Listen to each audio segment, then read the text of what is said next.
All right, moving on to our 7th fight of the night, and we move up in weight class once again. 185 pounds. We're going to take a look now at Rob Lee, who is making his way into the cage here tonight, and we have seen some tremendous action, and I got to say, it is just wonderful to be able to bring you these fights here on 57. Not a lot of local television stations can do this, and so it's wonderful to be able to get the insight as well from a UFC fighter in Gerald Mearshard, who is with us as well. And Gerald, so far so good tonight, huh? These are some great fights. You know, even being in a big organization like the UFC, I love coming back to the local shows. It's how I started. And honestly, it's come a long way since I've been on the local circuit. These are some really well-matched fights, very well-conditioned fighters, and this is just a great show so far. Yeah, they have exhibited a lot of skill, a lot of intestinal fortitude in the cage. You have seen some good action tonight. We hope that continues now, as that is Rob Lee. Up next, Mario Velez Jr. All right, we take a look at Velez Jr. right now, as again, moving up in weight class to 185 pounds. By the way, if you take a look at the table, that would be to Velez's left. Hey, a lot of people from Midwest Family Broadcasting are out here tonight. Dee Biznatch from the JTO Morning Show is here, so I wanted to say hi to her. I know Josh Sterry was talking with her on the other table on the other side. Hey, we got Michael Klinkhammer over there from the Coliseum Bar and Banquet. Always good to us as well, so we appreciate everybody being out here tonight. Another standing room only crowd as we move into fight number 7, and that right there is your Carbon World Health Tale of the Tape. They match up pretty evenly. We'll see how this one plays out as we go to the cage. All right, ladies and gentlemen, here we go. Our 7th bout of the evening is a middleweight contest, and an amateur bout scheduled for 3 rounds. Introducing first, this man fighting out of the Coliseum Bar, red corner. He weighed in at 183.4 pounds and hails from New Albany, Mississippi.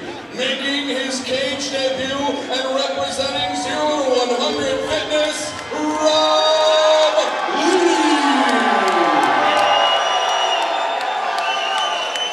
His opponent, this man, fighting out of the Harley-Davidson of Madison, blue corner.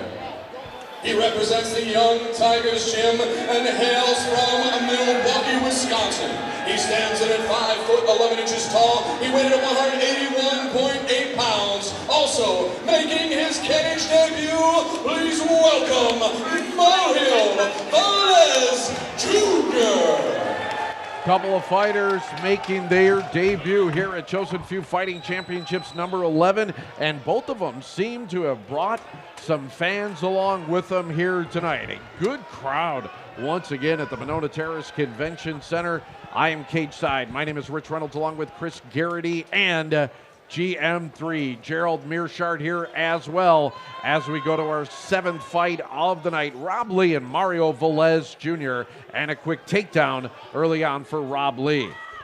2 new gyms. I haven't heard of either of these schools yet, the 0 to 100 Fitness and the Young Tigers Gym. I'm going to root for Rob Lee only because he's from New Albany, Mississippi, about 20 minutes from where my mother lives right now, so I'm going to have to go for the Mississippi guy.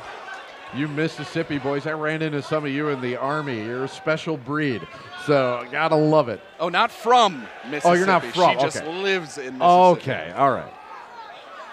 That's a different colored horse altogether. That's so. right. Velez Jr. now on top. Lee will get another takedown, though, and wrap Velez Jr. up. Boy, both guys turning each other over here in the early stages of round number 1. And if this fight goes to rounds 2 or 3, it's going to be a gas tank fight because both of these guys are expending way too much energy right now. And does that happen with inexperienced fighters? Do you see that more from them than from guys who have been in the ring a little bit and know how to pace themselves? I mean, as we saw before, the lighter guys move around a little bit more than the bigger guys as a rule of thumb. You know, even bigger guys in some fights, I'll even do a little moving around, but the difference is I know how to move economically and save a lot of my gas tank for later in the fight. I can make certain movements and hit moves with using minimal effort. Right now, Rob Lee, did a lot of work getting a takedown, had a couple reversals, and now you see him kind of settling in, getting his top position back. He's in half guard working for a Kimura, half working to pass. So far, he seems to be the dominant fighter, but as we see the Young Tigers MMA representative, no slouch on the ground, trying to get back up to his feet. As the sport has evolved, Gerald, take us through some of these submissions, especially like Kimuras, key locks, things like that. You don't see them as much anymore. Does that attest more to the even skill levels that we have on the ground now? Why don't you see those submissions as much as we used to?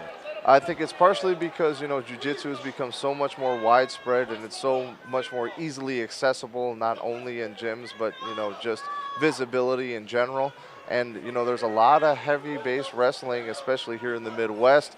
And if you have a decent wrestling base, you can usually shut down a lot of submission attempts from, a newer jiu-jitsu player or even a newer fighter. So it makes some of these arm locks and leg locks a little bit harder to get.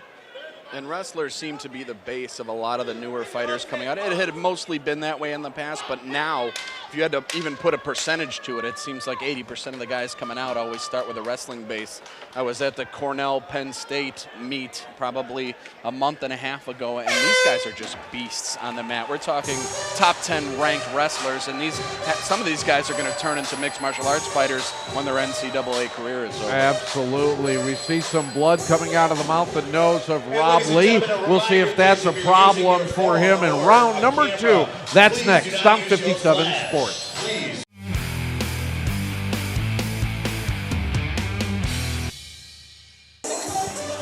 All right, some replays here from the first round. A couple of fighters making their debuts here at the Chosen Few. And what did you guys see in round number 1?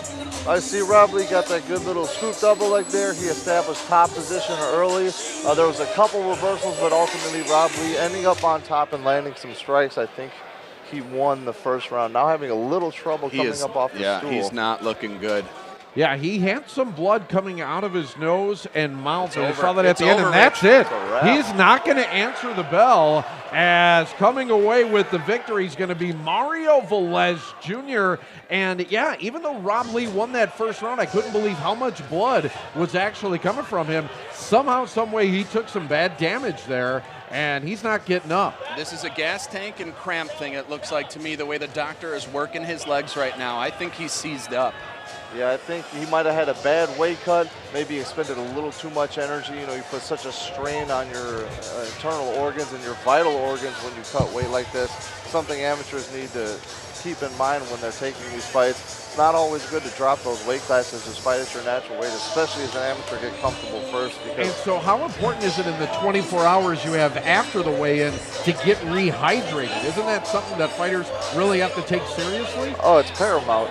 Water is the most powerful anabolic substance in the world. Your muscles and your body in general cannot work without water.